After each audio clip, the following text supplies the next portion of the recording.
Hello.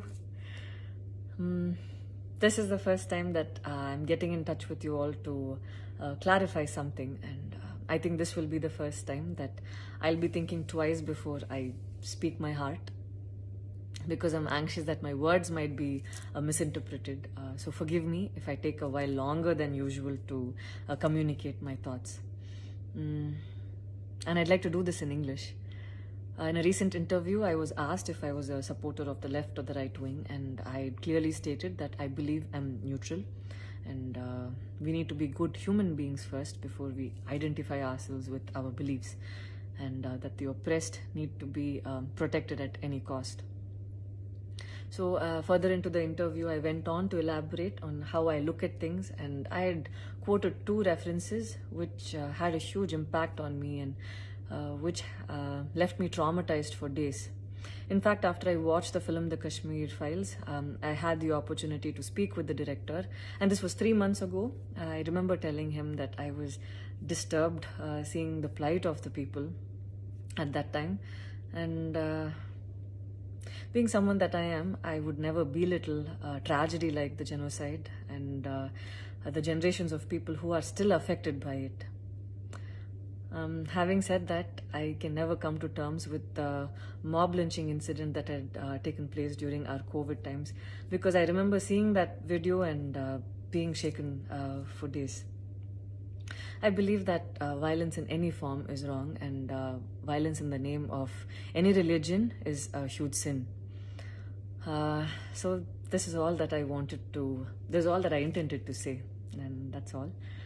But it was very disturbing to see that many people online justified the mob lynching incident, and I don't think any of us have the right to take another person's life. Being a medical graduate, I believe that all lives are equal and all lives are important. And I hope a day doesn't come when a child is born and he or she is scared of his or her identity, and I pray that we're not heading towards that, at least. 14 years of my life, my school life, I remember every day going to school and chanting, "All Indians are my brothers and sisters. I love my country and I'm proud of its rich and varied heritage." So maybe it went so deep into my head, and we as children would never differentiated each other based on culture or caste or religion. So anytime I speak, it comes from a very neutral ground, and I was very surprised to see that whatever I had spoken was taken in a completely different way. And it was also very upsetting to see that a lot of prominent personalities and websites had carried a snippet from the previous interview that I had given, even without seeing the complete interview or the genuinity behind what was said.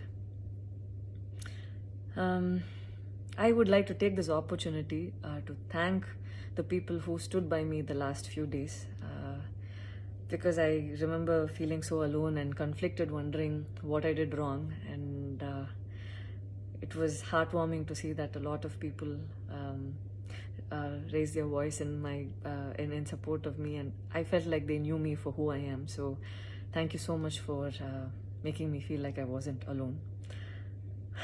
So I wish you all happiness, peace and love. Thank you so much.